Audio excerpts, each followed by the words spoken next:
위에 이길 것이 없도다. 내 맘에 모두 견뎌 이 세상보다 주와 항상 같이 가려주시고 시험을 당할 때에 나에게 즉시 물리칠까 나를 믿네. 세상 날 버려도 주의 새 앞서서 끝까지 나를 돌아보시네.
어떤 분은 열심히 놀이를 하느라고 계셨는데 지금 찬양하면서 우리 좀 가려고 하네요.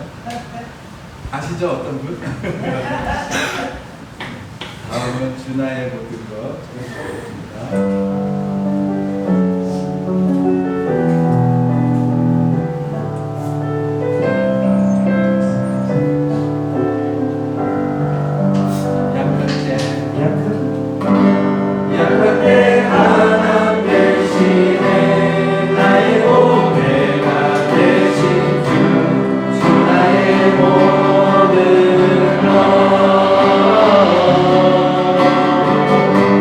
주 안에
준비 찬양 저희가 준비를 많이는 못했어요. 급조해서 찬양단 들어가고 준비하는 바람에 많이는 못했지만 저희 마지막 곡 찬양 부르면서 함께 은혜 나누고 또 예배를 나갈 수 있는 시간이 되겠습니다. 주에서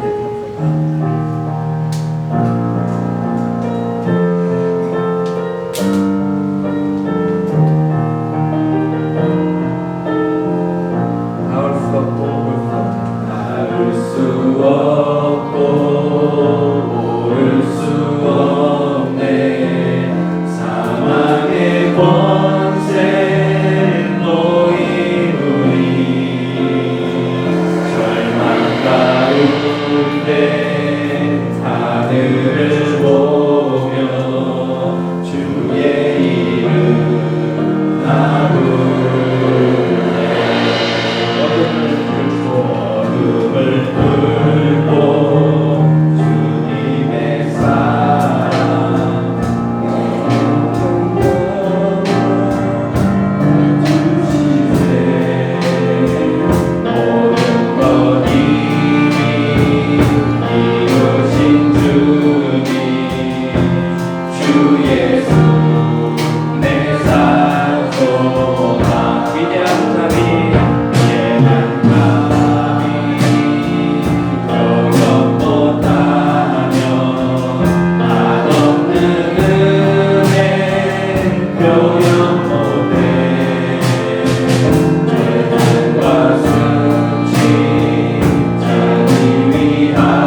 아름다운 감사는 참고하시고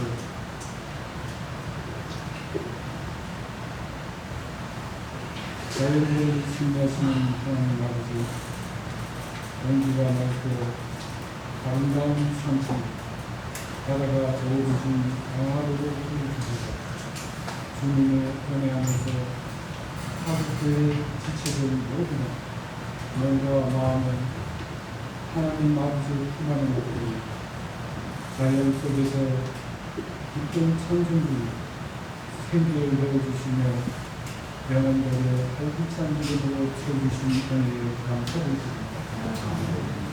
사랑과 소망과 믿음으로 하나되어 주님께 나아가는 저희들 예배를 기쁘게 받아주시오. 그 삶의 푸른 소나무들은 험한 바닷가운데 마을없이 하나님께서 주신 은혜에 자리를 지키고 있지만 저희들은 춥거나 더우니 불편 불만을 여럿이 부르며 저희들의 자랑은 그리고 저희들을 절개하는 거짓적인 죄의 무기를 버리고 나는 하늘을 쳐다보지도 나는 가슴을 치며 부르고 하나님 아버지 일상이 있어서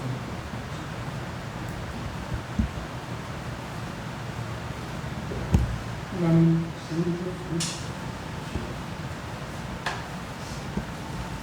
시행을 마치시다는 저 물기는 혼자서 있는 세리 같은 저희들의 주장과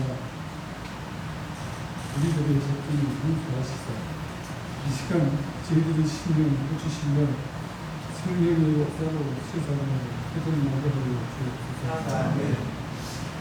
저희들은 수련의 동안 저희들 모두가 하나님 서로를 격려하고 사랑을 나누며 건강한 마음으로 주님께 영광 드리는 시간으로 함께 해주시면 감사하겠습니다. 야생아 이런 모든 분들 자연에서 더욱 찬란한 빛 싱거우면서도 고마운 바람 속에서 그들의 마음처럼 주님께서 목사님들 저희 성도들의 초목을 짓고 싶은 아름다운 곳에서 저희들 야외에서 소풍 일정을 마치고 귀한 목사님 말씀의 힘으로 하나님께 더욱 가까이 다가가며 영백이 되어진 인생의 의미를 믿고 돌아가는 시간입니다. 2박 3일 동안 저희들의 몸과 마음을 건강케 하여 주시고 믿음의 여정을 더하여 교회를 섬기며 주님을 사랑하고 진심으로 삶을 살아가게 도와주옵소서. 이 행사를 위하여 준비하고 진행하기에 수고한 손길들과 마음에 감사를 드립니다. 보지 않는 곳에서 애쓰신 봉사자들과 함께 힘과 건강을 주옵시고 저들의 생명이 귀한 영혼을 있게 하고 참여한 모든 성도들에게 강하고 이 대박감에서 기쁨과 감사와 은혜와 주님의 사랑을 체험하고 주님의 몸된 교회가 더욱 건강하고 활기찬 공동체가 되어지는데 헌신하는 삶이 될 수 있도록 도와주시옵소서. 아멘. 모든 행사의 시작과 끝이 안전하고 순조롭게 마무리되게 인도하여 주신 주님께 영광을 돌려드립니다. 홀로 기쁘게 받으시옵시며 저희들 상대하는 주님의 은혜 중에서도 함께하여 주시옵소서. 이 모든 말씀 살아야 역사하시는 예수님 이름으로 기도드립니다. 아멘.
많은 은혜와 복을 내려주심에 감사를 드립니다.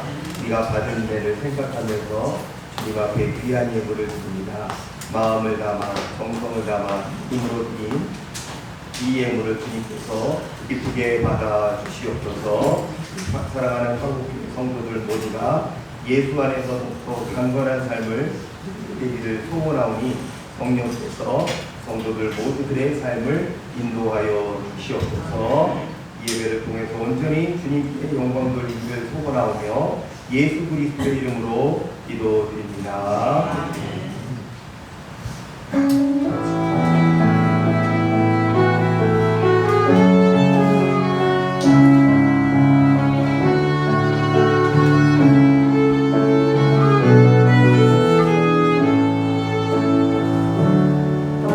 하나님의 부르심에는 후회하심이 없네. 내가 이 자리에 선 것도 주의 부르심이라.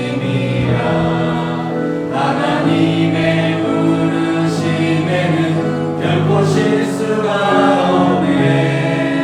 나를 부르신 하나님의 진실하심을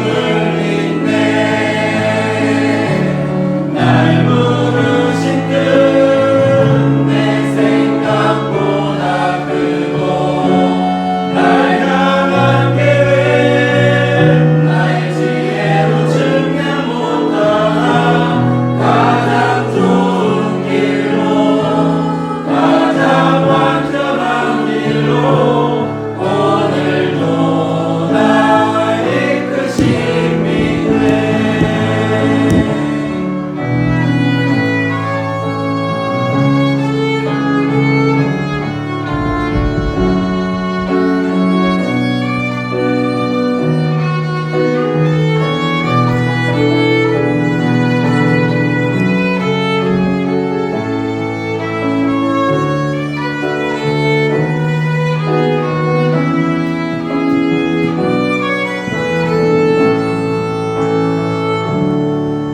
작은 나를 부르신 뜻을 나는 알 수 없지만 오직 감사와 순종으로 주의 길을 가리라. 때론 내가 연약해져도 주님 날 도우시니 주의 놀라운 그 계획을 나는 믿으며 살리. 날 부르신 뜻 내 생각보다 크고 날 향한 계획 나의 지혜로 증명 못하나 가장 좋은 길로 가장 완전한 길로 오늘도 날 이끄심이네.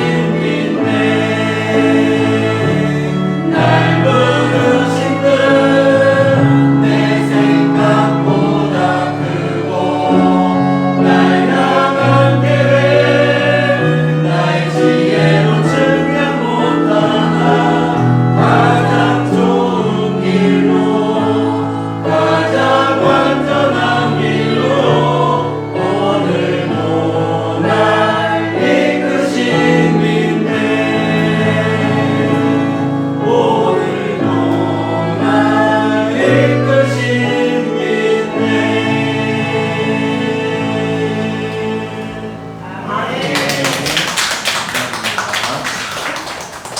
찬양 부탁드립니다. 우리가 마지막으로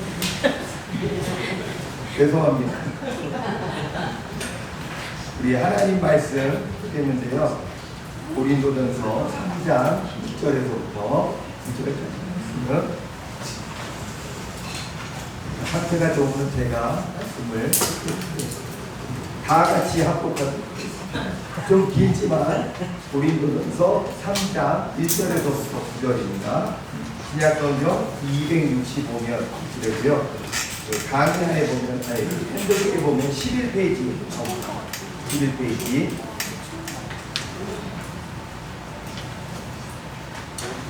같이 천천히 합독하도록 합니다.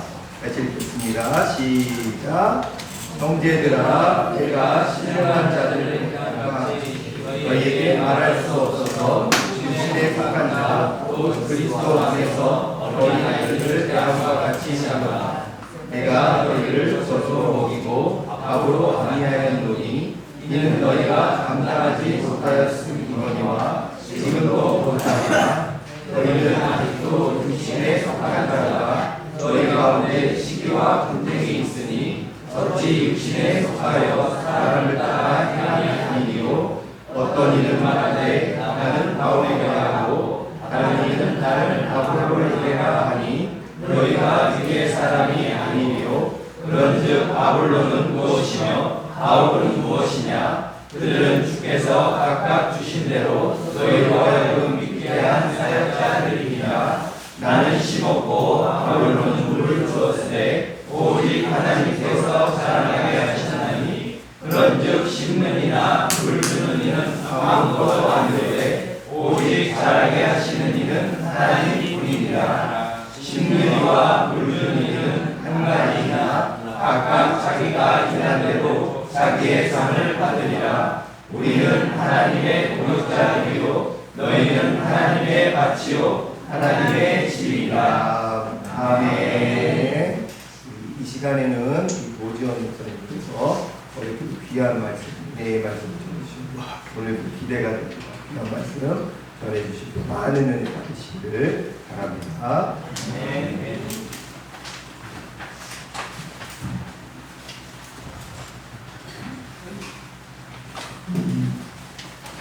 성숙한 그리스도인의 특징을 영적 가난이라고 말한다면 성숙한 교회의 특징은 오늘 우리가 이제 살펴보려고 하는 것처럼 하나님 중심의 태도라고 할 수가 있겠습니다. 오늘 주일 아침에 살펴보는 이 말씀을 통해서 우리 화곡교회 모든 성도들, 우리 화곡교회가 하나님 중심의 태도를 꼭 배우실 수 있기를 바라고, 그래서 하나님 앞에 성숙한 교회로 서갈 수 있게 되기를 바랍니다. 여러분 같이 기도하겠습니다. 하나님 아버지, 오늘 이 주일 아침에 우리가 읽고 살펴보려는 이 말씀을 통해서 하나님의 그 교훈을 우리가 잘 깨달을 수 있도록 이 시간 주의 성령을 통하여 우리 가운데 역사해 주시기를 원합니다. 그래서 하나님의 말씀을 깨닫는 기쁨이 우리 안에 충만하게 하여 주시고, 또 이 말씀을 믿고 살아갈 때 우리의 삶 속에서 말씀이 다름질하여 영광스럽게 되는 것을 우리 모두가 경험하며 살아갈 수 있는 은혜를 베풀어 주옵소서. 예수님 이름으로 기도하옵나이다. 아멘. 사도 바울이 볼 때 고린도 교회는 성숙하지 못한 교회였습니다. 그렇죠? 그래서 오늘 본문에 보면 고린도 교회 성도들을 가리켜서 1절에 이렇게 말합니다. 육신에 속한 자, 곧 그리스도 안에서 어린아이들이라, 이렇게 말합니다.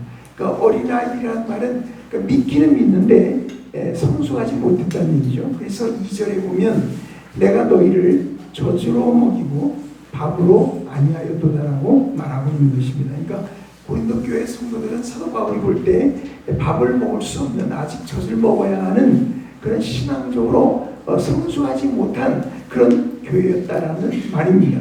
자, 그러면 왜 바울은 고린도 교회를 그렇게 성숙하지 못한 교회로 본 걸까요? 그 이유가 있겠죠.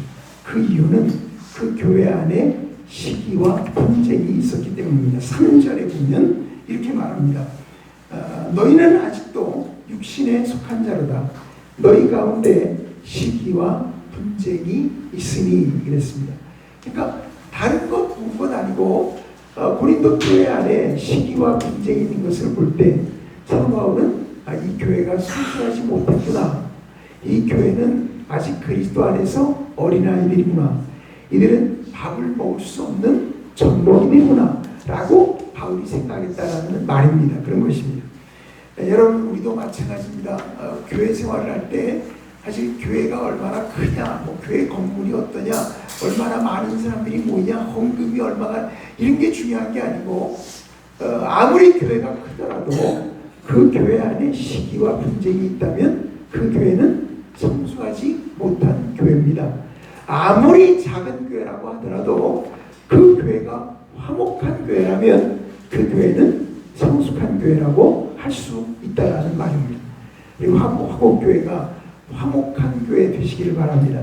그게 주님 보실 때 성숙한 교회의 모습이라 그럴 수 있습니다. 사실 우리 주위를 둘러보면 이렇게 싸우는 교회가 참 많습니다.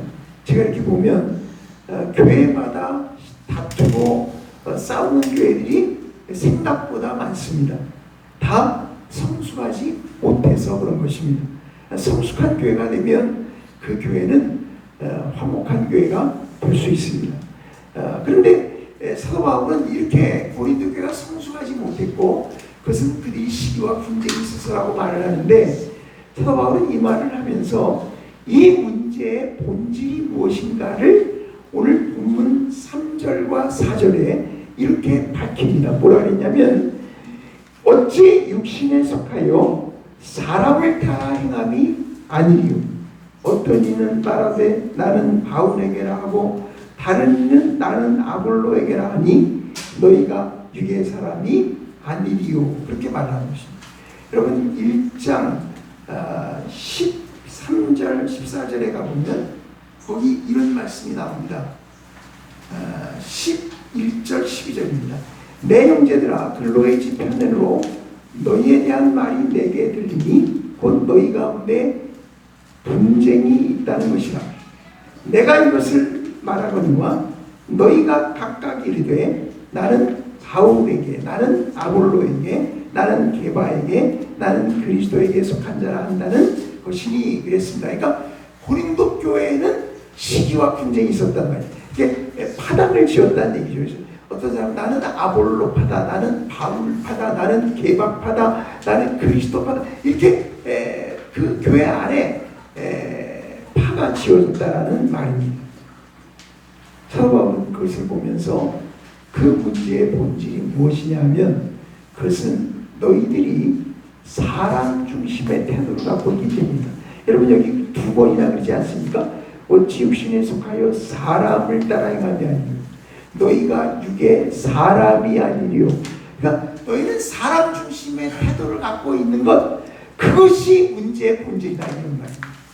그렇기 때문에 시기와 분쟁이 있을 수밖에 없는 성숙하지 못한 교회의 모습을 너희가 보이고 있는 것이라고 사도 바울이 그것을 지적을 하고 있다는 말입니다. 그래서 사도 바울은 이 고린도 교회에서 문제가 된 아볼로와 자신을 가지고 이 고린도 교회 성도들에게 하나님 중심의 태도를 가르칠 필요가 있었다는 말입니다. 우리가 아는 대로 사도 바울이나 아볼로는 두 사람 모두 고린도 교회에서 일한 적이 있습니다. 바울이 고린도 교회에서 일한 내용은 사도행전 18장 앞부분에 나오죠. 그리고 아볼로가 고린도 교회를 위해서 일한 내용은 사도행전 18장 뒷부분 끝에 가서 나옵니다.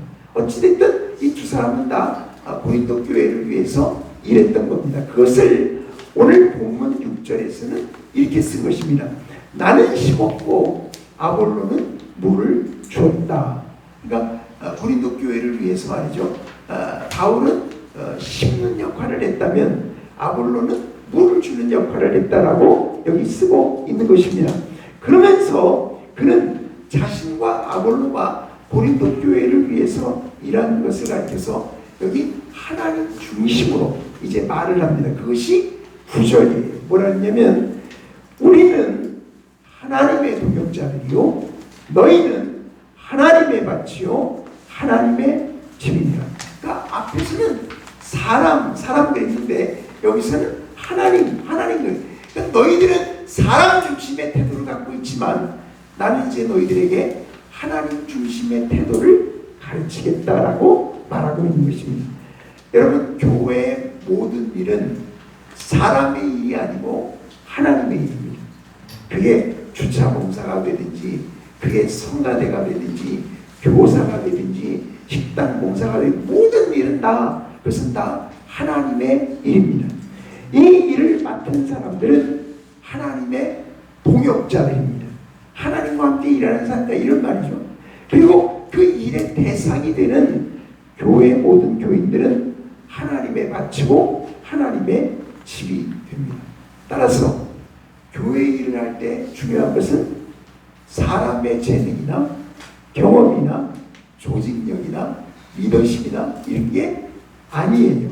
이게 사람의 일이라면 이런 게 중요하겠지만 하나님의 일이라면 그런 게 중요한 게 아니고 뭐가 중요하냐면 하나님 중심의 태도가 중요하다.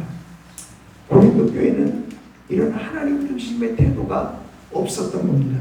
사람 중심의 태도를 갖고 있었기 때문에 그들 가운데에는 시기와 분쟁이 있었던 것이고, 그래서 사도 바울은 그들을 가리켜서 그리스도 안에서 어린아이들 성숙하지 못한 교회라고 말하게 되었다는 말입니다. 자, 그러면 이제 오늘 본문에 보면 사도 바울이 고린도 교회에 가르칠 때 하나님 중심의 태도라는 것이 어떤 것인가를 세 가지로 가르쳐줬습니다. 오늘 이제 그 내용을 차례대로 살펴보려고 하는데, 첫 번째 하나님 중심의 태도는 하나님이 맡기셨다라는 자세입니다. 여러분 한번 따라해 보세요. 하나님이 맡기셨다. 하나님이 맡기셨다. 하나님이 맡기셨다. 하나님이 맡기셨다. 여러분 5절 말씀을 다 같이 한번 읽어봅니다. 시작. 그런즉 아볼로는 무엇이며 바울은 무엇이냐? 그들은 주께서 각각 주신 대로 너희로 하여금 믿게 하는 사역자이다. 그러니까 아볼로도 사역자고 바울도 사역자예요. 이 두 사람 모두 고린도 교회를 위해서 일했다 이 말입니다. 근데 그들이 왜 일했느냐? 자기들이 하고 싶어서 했다. 그게 아니죠. 교회가 유명해서 했다. 그런 게 아니죠. 그런 게 아니고 이들이 그렇게 교회를 위해 사역자로서 봉사한 것은 주께서 그들에게 그 일을 맡기셨기 때문입니다. 여기 뭐라 했습니까? 그들은 주께서 각각 주신 대로 너희로 하여금 믿게 한 사람. 주께서 각각 주신 대로 주님이 맡기셨다 이 말이에요. 주님이 세우셨다 그런 말입니다. 여러분 우리가 교회에서 일할 때 서로를 그렇게 볼 수 있어야 합니다. 저 사람은 목사님 시킨 거야. 저 사람은 내가 하고 싶어서 하는 거야. 이게 아니라 하나님이 세우셨다. 하나님이 맡겨주셨다 라고 생각을 하셔야 합니다. 그러니까 우리가 이런 자세로 만약에 일을 하게 된다면 그 일은 내가 하고 싶어서 하는 취미생활이 아니에요. 그러니까 내가 어떤 보상을 바라고 하는 그런 직장 일과 그런 게 아닙니다. 그것은 바로 사명이 되는 것입니다. 주님이 맡겨 주신 그 사명이라 그런 말이죠. 여러분 교회에서 무슨 일을 하든지 내가 하고 싶어서 한다. 또는 사람들이 뽑아줘서 한다. 목사님이 시켜서 한다. 교회가 임명해서 한다. 이렇게 할 것이 아니라 무슨 일을 하든지 주님이 내게 맡겨주셔서 한다. 이런 사명감으로 하실 수 있게 되기를 바랍니다. 이 사명감이라고 하는 것은 매우 중요합니다. 왜냐하면 사명감이 있을 때 그 사람은 그 사명을 맡겨주신 분에게 충성을 바치기 때문입니다. 고린도전서 4장 1절과 2절 말씀 우리가 잘 아는 말씀이죠. 한번 읽어보세요. 시작. 사람이 마땅히 우리를 그리스도의 뿐이요 하나님의 비밀을 맡은 자로 여기지어다. 그리고 맡은 자들에게 구할 것은 맡은 자들에게 구할 것은 충성입니다. 맡겨주신 분이 있을 거 아니에요. 그러니까 맡겨주신 분에게 충성을 바친다 이 말입니다. 그런 것입니다. 제가 교회에서 오래도록 일을 해보니까 결국 누가 교회를 위해서 헌신하고 충성하느냐, 그것은 사명의식이 있는 사람이에요. 그런 거예요. 사명의식이 없으면 교육자라도 열심히 일을 안 합니다. 교인들이 보면 열심히 하는 것 같이 하고 보이지 않으면 일을 태만하게 합니다. 그렇게 됩니다. 교인들도 다 마찬가지예요. 목사님이 봐주면 열심히 하는 거예요. 교인들이 보면 열심히 하는 것 같은데 아무도 보질 않으면 다 게으르고 일하지 않고 이렇게 된단 말이에요. 왜 그래요? 사명의식이 없어서입니다. 그러나 우리가 사명감에 불타게 되면 사람이 보든 안 보든 알아주든 알아주지 않든 그 사람은 충성을 다해서 맡겨주신 주님 앞에서 열심히 일하고 봉사하고 사역을 하게 된다는 말입니다. 여러분, 우리 모두가 그렇게 될 수 있게 되기를 바랍니다. 제가 생각해 보면 여러분, 돈 받고 일하는 사람하고 사명감으로 일하는 사람하고 누가 더 열심히 일할 것 같아요? 네? 누가 더 열심히 일할 것 같아요? 돈 받고 일하는 사람이 더 열심히 할 것 같아요? 아니에요. 사명감으로 일하는 사람이 훨씬 더 열심히 일합니다. 그 사람은 밤이나 낮이나 사람들이 알아주든 알아주든 않든 상관없습니다. 맡겨주신 그분에게 사명감에서 충성을 바치고자 열심히 일하게 된다 그런 말이죠. 그런 성도들이 있는 교회는 강해질 수밖에 없죠. 그런 성도들이 있으면 교회는 든든하게 세워져 갈 수 있게 되는 것입니다. 사도 바울이 바로 그런 사람이었죠. 그는 사명감에 불타는 사람이었고, 그렇기 때문에 그는 주를 위해서 누구보다 충성했던 사도라는 것을 우리가 알게 됩니다. 그 다음 페이지 보면 고린도전서 9장 16, 17절이 있습니다. 사도 바울이 이렇게 말합니다. 내가 복음을 전할지라도 자랑할 것이 없으면 내가 부득불 할 일입니다. 여러분, 부득불 한다는 게 무슨 뜻이냐면 하지 않을 수가 없어서 한단 말이에요. 그럼 왜 그럴까요? 아니, 왜 사도 바울이가 하지 않을 수가 없는 거죠? 뭐 안 하고는 못 살겠는 거죠. 그런 부담감을 느낀다는 말이죠. 또 말합니다. 만일 복음을 전하지 아니하면 내게 화가 있을 것이로다. 왜 그랬죠?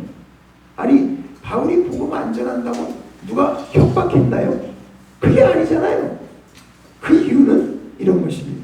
내가 내 자유로 이것을 행하면 상을 얻으려니와 내가 자유로 아니한다 할지라도 나는 사명을 받았노라. 이거죠. 사명을 받아.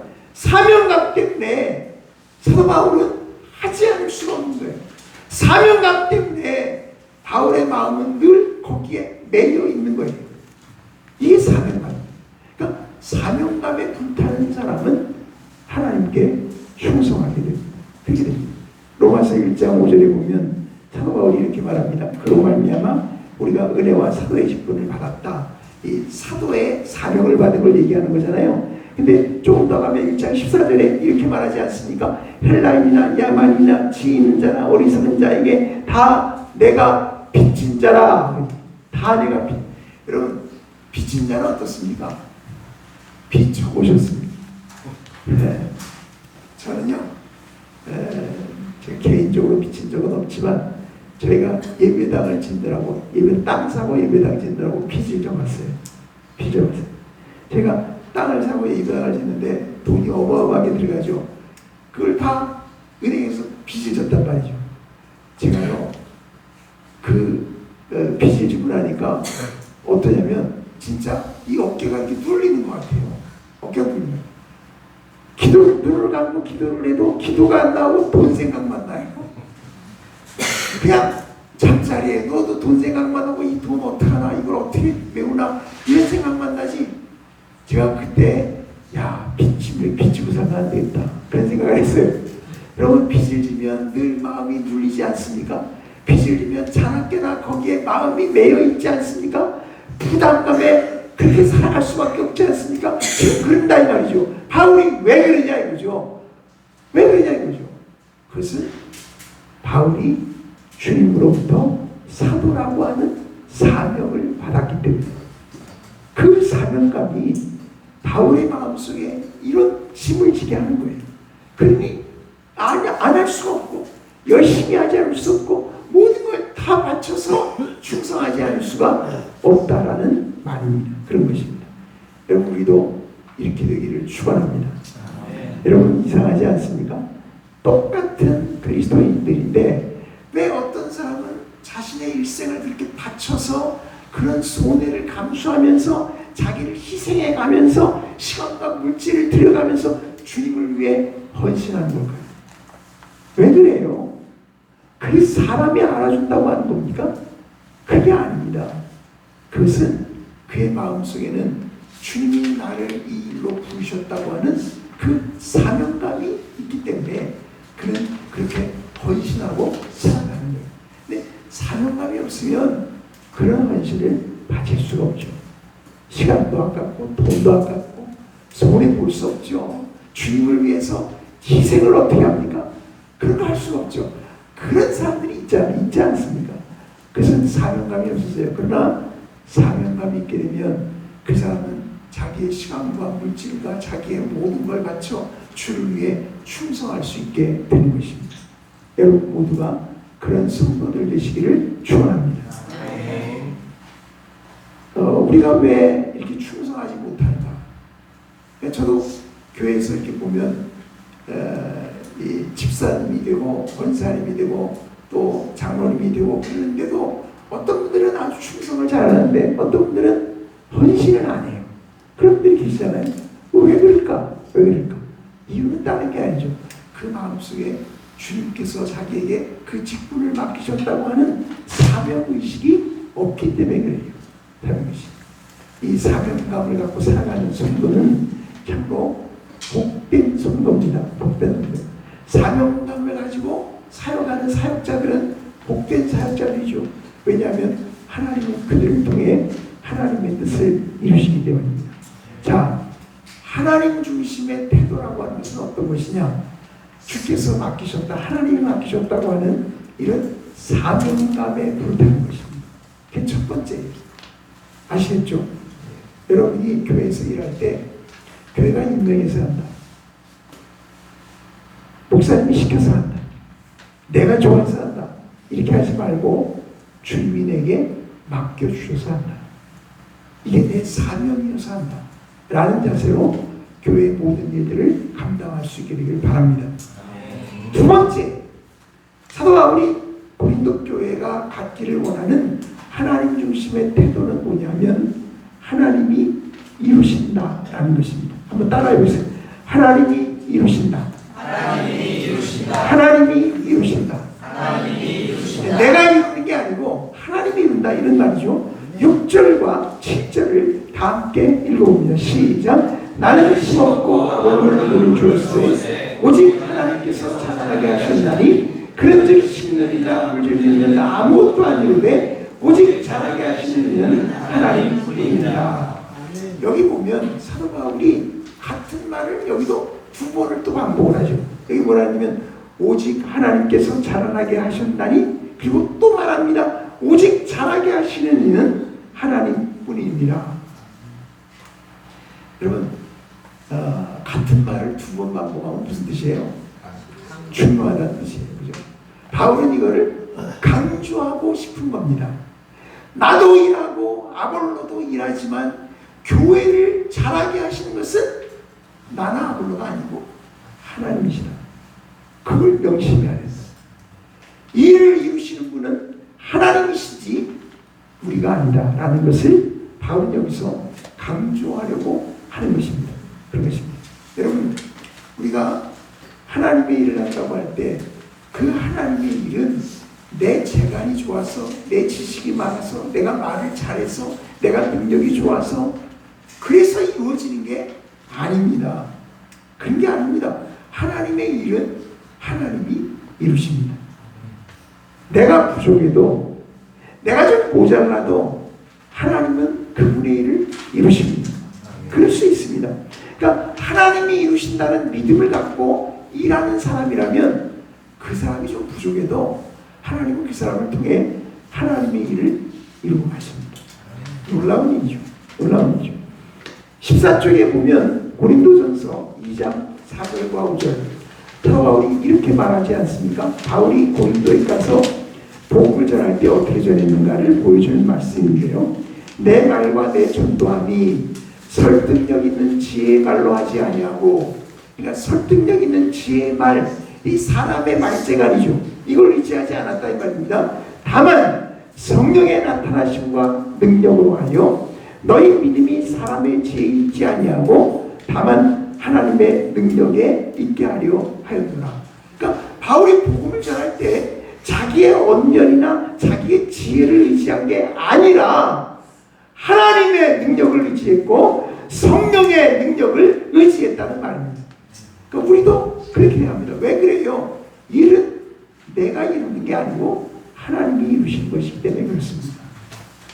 여러분 꼭 기억하셔야 돼요. 그러니까 능력이 많다고 꼭 그 사람이 크게 쓰임을 받느냐? 아니에요. 그렇지도 않아요. 말을 잘한다고 꼭 그 사람이 하나님께 쓰임을 받느냐? 그것도 아니에요. 그게 조금 부족해도 하나님이 이루신다는 믿음을 갖고 있는 사람이라면 하나님은 그런 사람들을 통해서 역사하시는 것입니다. 그것이 하나님의 방식이죠. 에베소 3장 7절 이 복음을 위하여 그의 능력이 역사하시는 대로 내게 주신 하나님의 은혜의 선물을 따라 내가 일꾼이 된 사도 바울이 일꾼이 됐는데 그게 자기 실력을 믿고 일하겠다는 게 아니죠. 여기 뭐라 했냐면 그의 능력이 역사하시는 대로 나는 일꾼이 됐다. 나는 그분의 그 역사, 그분의 그 도우심, 그분의 능력을 의지해서 이 일을 하겠다.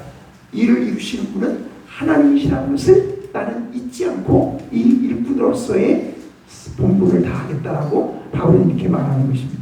골로새서 1장 28, 29절 읽어봅니다. 시작. 우리가 그를 전파하여 각 사람을 권하고 모든 지혜로 각 사람을 가르치면 각 사람을 그리스도 안에서 완전한 자로 세우려 하니 이를 위하여 나도 내 속에서 능력으로 역사하시는 이의 역사를 따라 힘을 다한다. 그러니까 사도 바울 자기도 힘을 다해서 수고하지만 그 자기의 수고와 노력으로만 일이 된다고 믿지 않는 거죠.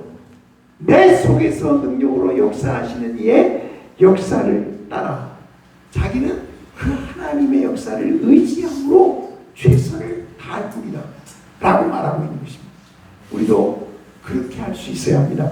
그럴 때 하나님이 이루시는 것을 보게 됩니다. 데살로니가전서 1장 5절에도 보면 바울이 데살로니가에 가서는 복음을 어떻게 전했는가 이렇게 말합니다. 이는 우리 복음이 너에게 말로만 이른 것이 아니라 또한 능력과 성령과 큰 확신으로 된 것입니다.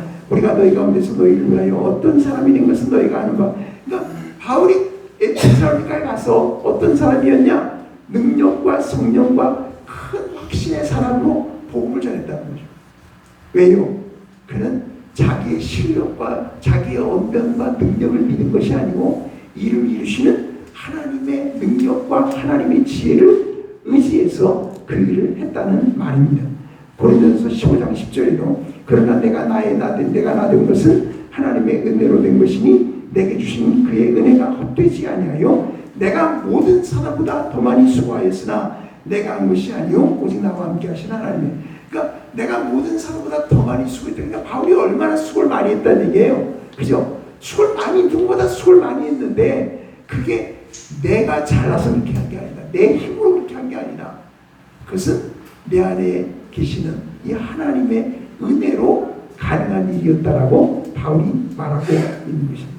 그러니까 바울은 무슨 일을 하든지 자기의 실력과 자기의 재주와 재간과 자기의 능력을 믿고 일한 것이 아니라 하나님의 능력만을 믿고 의지해서 일했다는 사실이죠. 그것이 왜냐하면 하나님이 이루시기 때문에. 그죠? 여러분 우리도 하나님이 이루신다고 하는 이 믿음을 갖는 건 너무너무 중요합니다. 너무너무 중요합니다. 여러분 한번 믿고 해보세요.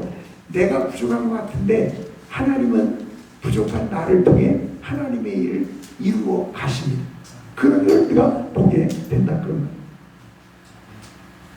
오늘 본문 6절과 7절에서 사도 바울은 나는 시몬과 아볼로는 물을 주었다. 그러니까 나도 열심히 고린도 교회를 위해서 일했고 아볼로도 역시 마찬가지다 이렇게 말하잖아요. 그런데 고린도 교회가 잘한 것은 우리들 때문이다 이러지 않죠.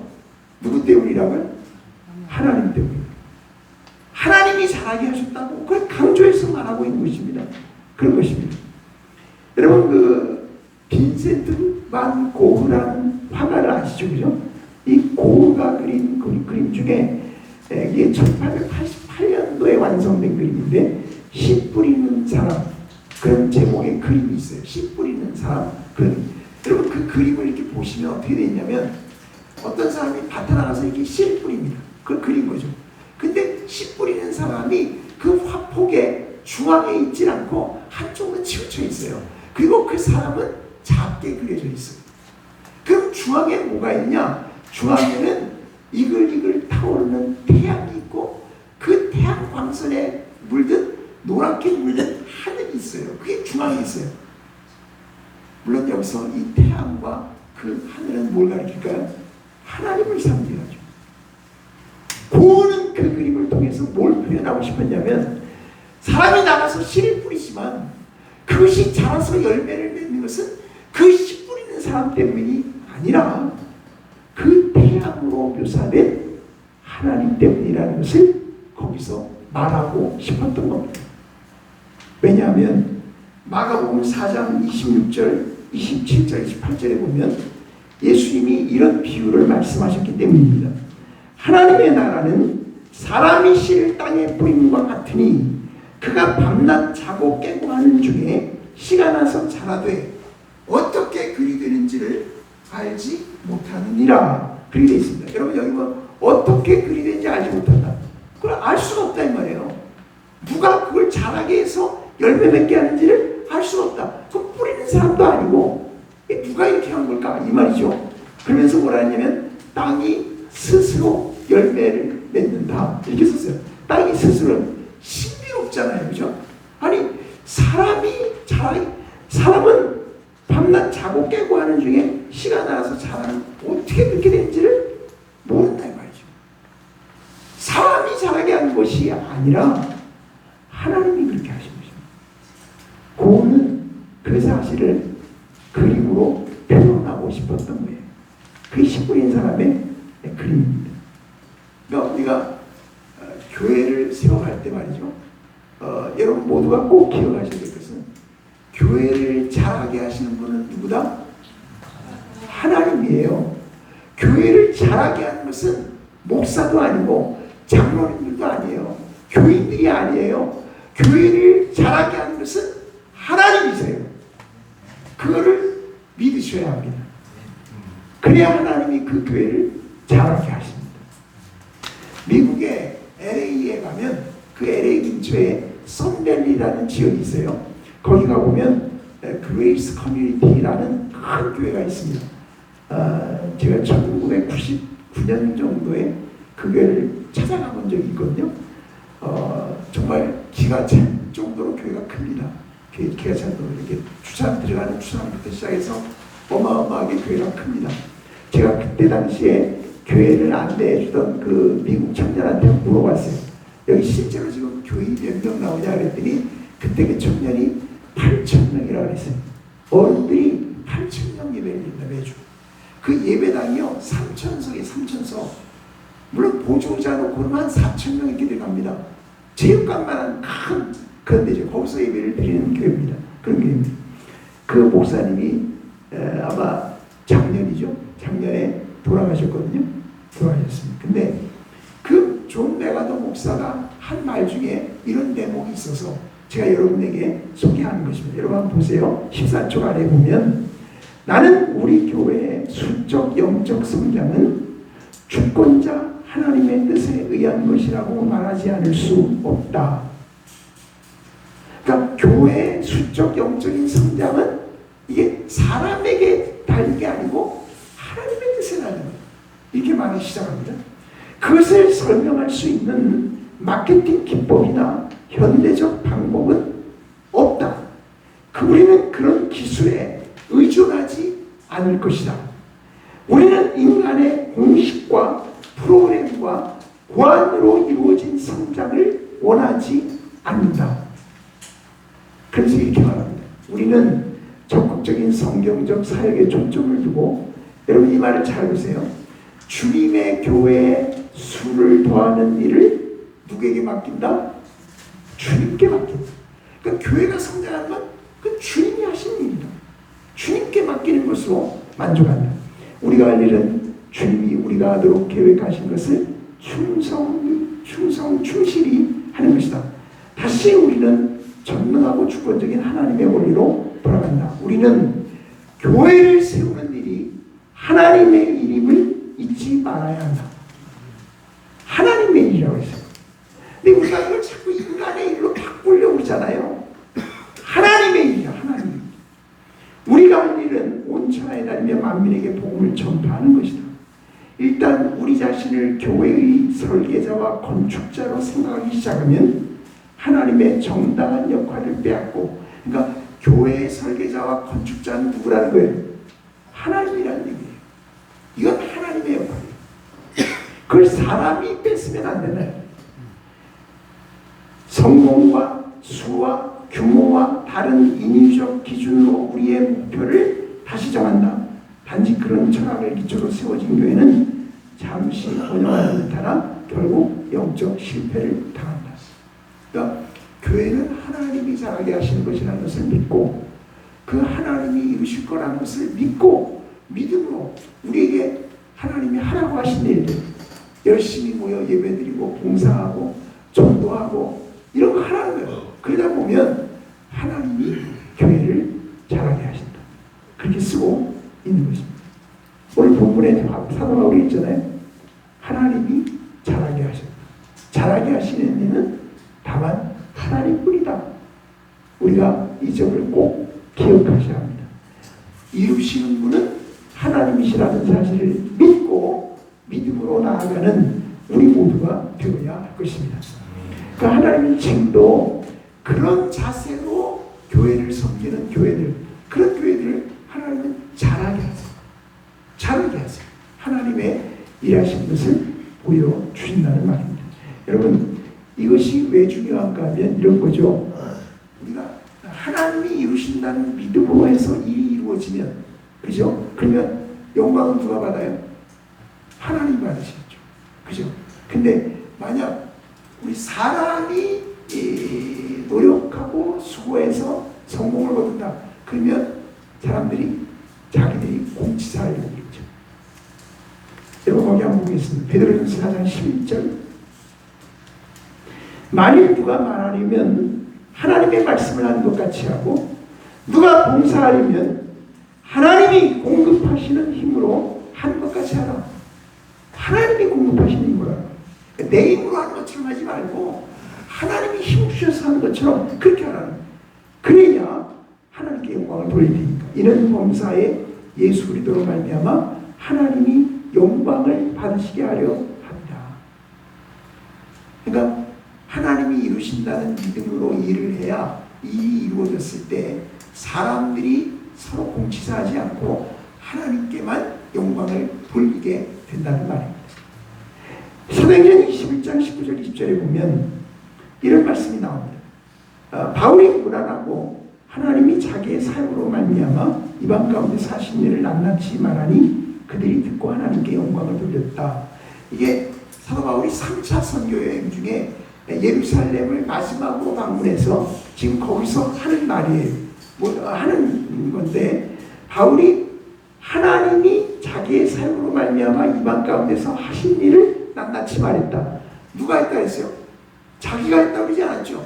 하나님이 하신 일이라고. 자기가 물론 나가서 복음을 전했지만 자기가 한 일이라 이지 않고 하나님이 자기의 사역을 통해서 하신 일이라 이렇게 보고했다는 말이죠. 그랬을 때 그 이야기를 들은 예루살렘의 성도들은 누구에게 영광을 돌렸다고요? 하나님께 영광을 돌렸다. 우리가 하나님이 이루신다는 믿음을 갖고 모든 일을 하는 것이 중요한 이유는 그렇게 해야 결국에 영광은 하나님께 돌아가기 때문입니다. 이 점을 꼭 기억하셔야 됩니다. 자, 보세요. 사도 바울이 지금 고린도 교회에 이 사람 중심의 태도를 갖고 있는 고린도 교회 성도들에게 하나님 중심의 태도를 가르치는데 하나님 중심의 태도라는 것은 어떤 것이냐? 첫 번째, 하나님이 맡기셨다는 사명감을 가진 것이다. 됐습니다. 두 번째는 하나님이 이루신다는 믿음을 갖는 것이다. 그렇게 말했습니다. 세 번째 뭐냐면 하나님이 갚으실 것이다. 하나님이 상 주실 것이라고 하는 기대를 갖는 것입니다. 여러분 한번 따라해 보실까요? 하나님이 갚으실 것이다. 하나님이 상 주실 것이다. 하나님이 상 주실 것이다. 그러니까 하나님이 맡기셨다. 이건 이제 이렇게 과거적인 이렇게 뒤를 돌아보고 말하는 것처럼 말할 수 있는 거라면 하나님이 이루신다는 것은 현재적인 측면을 해서 말하는 것이고 여기 하나님이 갚으실 것이라고 하는 것은 미래적인 측면에서 말하고 있는 것입니다. 8절을 다 함께 읽어봅니다. 시작. 심는 이와 물주는 이는 한 가지이나 각각 자기가 일하는 대로 자기의 상을 여러분 여기 그랬잖아요. 각각 자기가 일하는 대로 자기의 상을 받는다. 그럼 누가 상을 줄까요? 하나님이 주시죠. 하나님이 상 주신다는 거죠. 우리가 꼭 기억해야 될 것은 뭐냐면 우리가 주를 위해서, 복음을 위해서, 교회를 위해서 우리가 수고하면요, 그것은 하나님이 반드시 상 주신다는 사실입니다. 여러분 믿으시기 바랍니다. 여기 뭐라냐면 각각 자기가 일하는 대로 그랬거든요. 그럴 때 여기 우리말에는 일한 대로, 일이라고 번역을 했지만 헬라어 단어의 이 일은 보통 일할 때는 에르곤 이런 단어를 써요. 일이라는 말이에요. 그러나 여기 쓴 단어는 그 단어가 아니고 수고라는 뜻의 후포스라는 말을 여기다 썼어요. 그러니까 각각 자기가 수고한 대로 자기의 상을 받는다 이런 말입니다. 여러분 수고는 뭐죠? 수고는 땀 흘려 고생하고 자기 손해를 감수하고 희생을 감수하고 이게 수고죠. 그죠? 아니 남들 다 하고 싶어하고 그냥 편안하게 할 수 있고 이런 거는 수고라 그러지 않죠. 수고는 힘든 일이죠. 남들이 다 하고 싶어 하지 않는 거, 굳은 일, 그게 수고죠. 그런 일을 하면 하나님은 반드시 상을 주십니다. 갚아주십니다. 우리가 그것을 믿어야 합니다. 제가요, 교회를 개척하고 25년 8개월을 목회했거든요. 그 은퇴했는데 이 은퇴식을 한다고 그러니까 무슨 얘기가 나오냐면 무슨 감사패, 공로패 뭐 이런 얘기가 나오는 것 같아요. 제가 저희 장로님들에게 진작부터 당부했어요. 저는 공로패나 감사패 주셔도 안 받을 겁니다. 왜냐? 나는 이거 여기서 받는 거 원치 않습니다. 나는 주님 앞에 가서 그분에게 상 받을 겁니다. 그러니까 그거 절대로 주시지 마시기 바랍니다. 제가 부탁을 했거든요. 그래서 제가 아주 세게 얘기를 했어요. 다시 한번. 그랬더니 안 주셨어요. 아니겠어요? 그래서 제가 얼마나 속으로 야 잘했다. 이거 진짜 잘했다. 내가 그런 생각을 했는지 모릅니다. 사실은 저희 교회에서요. 장로님들이 이제 그 시무하다가 은퇴하잖아요. 그럼 보통 교회 가면 장로님들이 드실 때 감사패 드리죠. 공로패 드리죠. 그거 드리잖아요. 저는 안 드리죠. 하나도 안 주죠. 아무것도 안 줍니다. 그냥 꽃다발 하나만 줍니다. 딱 교회에서 꽃다발 하나 준비했다가 드립니다. 제가 그분들에게 말씀을 드리죠. 섭섭해하지 마시라. 주님 앞에 가서 상을 받으시라. 교회가 주는 게 아니다. 목사가 주는 게 아니다. 하나님이 주신다. 여기 분명히 그랬잖아요. 아니 하나님 말씀입니다. 각각 자기가 일한 대로 수고한 대로 자기의 상을 받을 것이다. 하나님이 공언하시는 분이 아니에요. 말은 이렇게 해놓고 나중에 가서 모른 척 하시가 이러지 않아요. 여러분 우리가 주님 앞에 가보면 우리가 이 땅에서 주를 위해 수고한 그 모든 수고를 하나님께서 갚아주신 것을 우리가 알게 될 것입니다. 그러니까 그런 기대와 소망을 갖고 살아가는 것, 이게 하나님 중심의 태도예요. 그러니까 하나님 중심의 태도를 갖는 사람은 장차 하나님이 상 주실 거라고 하는 그 기대를 갖고 모든 일을 감당하는 것입니다. 이것이 왜 줘야 하냐? 이런 상 주심에 대한 기대가 있어야 그 사람은 현재 고난을 참고 인내할 수 있게 되는 것입니다. 여러분 우리가 주를 위해서, 복음을 위해서 교회에서 봉사하고 섬기고 살아갑니다. 근데 이게 쉽지만은 않습니다. 그렇죠? 쉽지만 않아요. 힘들어요. 참고 견뎌할 일이 한두 가지가 아니에요. 그러나 그런 것을 다 참고 인내할 수 있게 만드는 그 힘이 뭐냐? 그것은 장차 하나님께서 상 주실 거라고 하는 그 기대거든요. 여러분 한번 보겠습니다. 히브리서 10장 32절. 그런 내용을 찾으세요. 전날에 너희가 빛을 받은 후에 고난의 큰 싸움을 견뎌낸 것을 생각하라. 고난의 큰 싸움이라 그랬죠. 얼마나 힘들었을까요? 그죠? 혹은 비방과 환란으로서 사람에게 구경거리가 되고, 혹은 이런 형편에 있는 자들과 사귀는 자가 되었으니 너희가 갇힌 자를 동정하고 너희 소유를 빼앗기는 것도 기쁘게 당한 것은, 그러니까 지금 이 히브리서를 받아보게 되는 성도들은 고난받는 성도들이었죠. 이들이 예수님을 믿는다는 것 때문에 때로는 뭐 직장도 뺏기고 가정에서 쫓겨나기도 하고 감옥에 갇히기도 하고 이런 고난을 받았다는 거 아니에요. 근데 이걸 기쁘게 당했다. 왜냐? 그 이유를 이렇게 말합니다. 더 낫고 영구한 소유가 있는 줄 압니다. 더 낫고 더 좋은 소유가 있다는 거죠. 그러므로 너희 담대함을 버리지 말라. 이것이 큰 상을 얻게 하느니라. 더 낫고 영구한 소유가 뭐예요? 하나님이 주시는 큰 상이죠. 또 말합니다. 너희에게 인내가 필요하면 너희가 하나님의 뜻을 행한 후에 약속하신 것을 받기 위함이라. 뭘 약속하셨어요? 상 주신다는 걸 약속하셨어요. 더 낫고 영구한 소유를 약속하셨어요. 그건 그 약속이죠.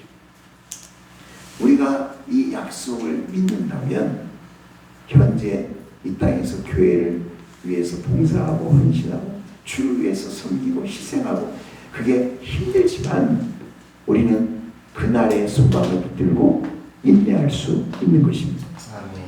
그런 점에서 이 소망을 붙들 것 너무나 중요한 일이 아닐 수 없습니다.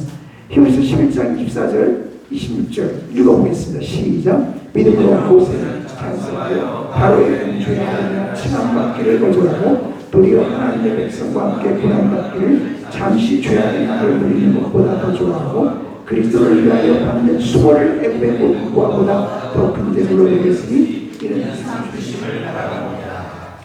모세가 그냥 바로의 궁전에서 살았으면 호의호식하고 편하게 잘 살았겠죠. 대접받고 잘 살았겠죠.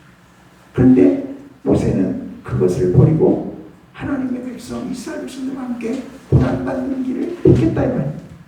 근데 모세가 왜 그렇게 했냐?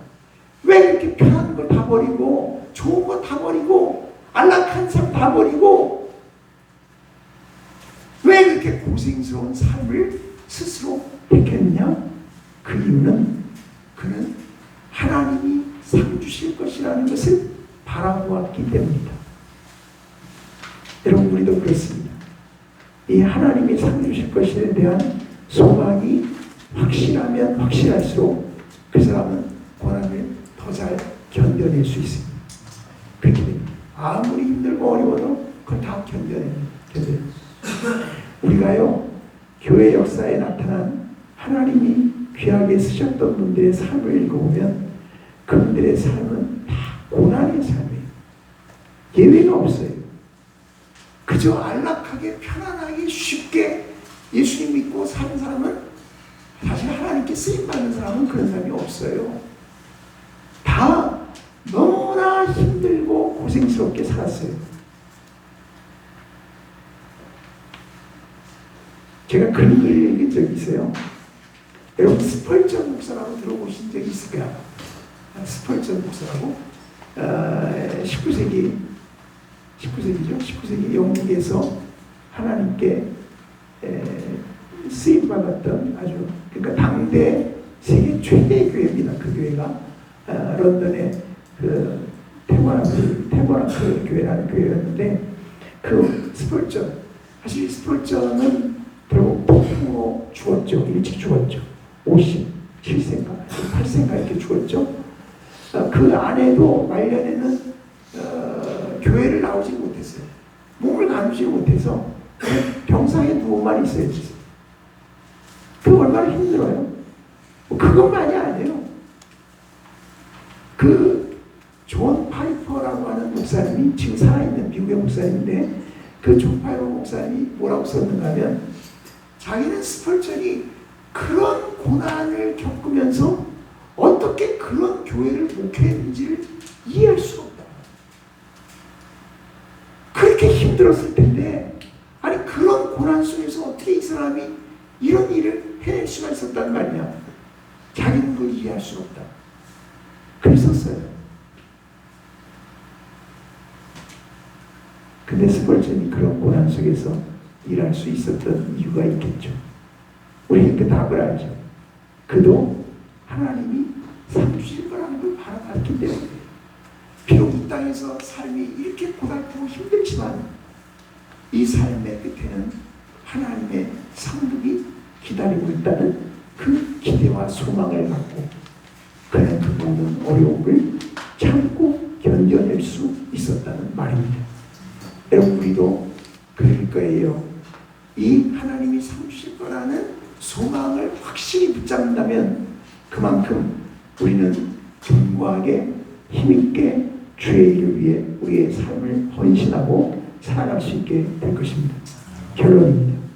사도 바울이 고린도 교회 성도들에게 가르치고 싶었던 하나님 중심의 태도라고 하는 것은 세 가지죠. 그죠? 첫째는 하나님이 맡기셨다는 사명의식에 불타는 것입니다. 둘째는 하나님이 이루신다는 믿음을 갖는 일입니다. 셋째는 하나님이 상 주실 것이라고 하는 기대와 소망을 붙드는 일입니다.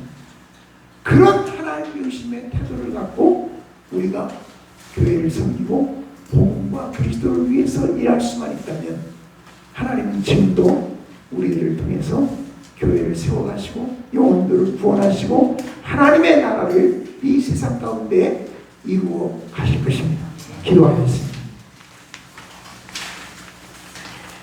하나님 아버지, 오늘 이 주일 아침에 사도 바울이 고린도 교회를 향하여 말씀하셨던 이 하나님 중심의 태도를 오늘 우리들도 다 배울 수 있기를 원합니다. 하나님이 맡기셨다는 사명의식을 갖고 모든 일을 감당하게 해 주옵소서. 그래서 사람들이 알아주든 알아주지 않든 사람들이 보든 보지 않든 내게 맡겨주신 주님께 충성을 다하는 성도로 이 땅을 살아가게 하여 주옵소서. 하나님 아버지, 하나님이 이루신다고 하는 믿음을 가지고 모든 일을 감당하게 하셔서 비록 내가 부족할지라도 하나님을 믿는 믿음으로 행할 때 하나님께서 하나님의 능력으로 모든 일들을 이루어 주신 것을 보게 해 주시기를 원합니다. 하나님 화곡교회가 그런 교회가 될 수 있도록 역사하여 주옵소서. 하나님 아버지, 우리들도 하나님이 상 주실 것이라고 하는 기대와 소망을 붙들게 해주시기를 원합니다. 그래서 이 땅에서 복음을 위해, 주님을 위해, 교회를 위해 살아가는 것이 아무리 힘들고 고달픈 일이라고 할지라도 그 모든 일을 다 인내하고 견뎌내면서 감당할 수 있는 우리 모두가 되게 주옵소서. 그래서 오늘 이 시대에 우리들을 통하여 하나님이 하나님의 교회를 세워가신 것을 보게 해주시기를 원합니다. 지금은 우리 주 예수 그리스도의 놀라우신 은혜와 하나님 우리 아버지의 변함없는 사랑과 성령 하나님의 교통하심이 성숙한 그리스도인 성숙한 교회로 이 땅을 살아가기 원하는 우리 화곡교회와 화곡교회 모든 성도들 위해 이제로부터 영원토록 함께 있을지어다. 아멘.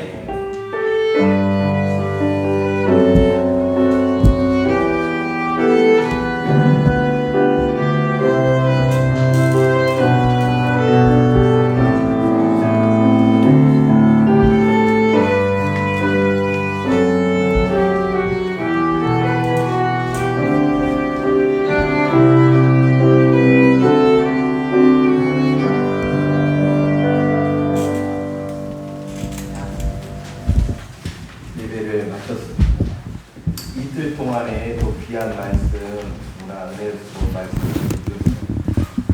감사드리고 다시 한번 우리 도전 목사님께 감사하다고 감사의 박수.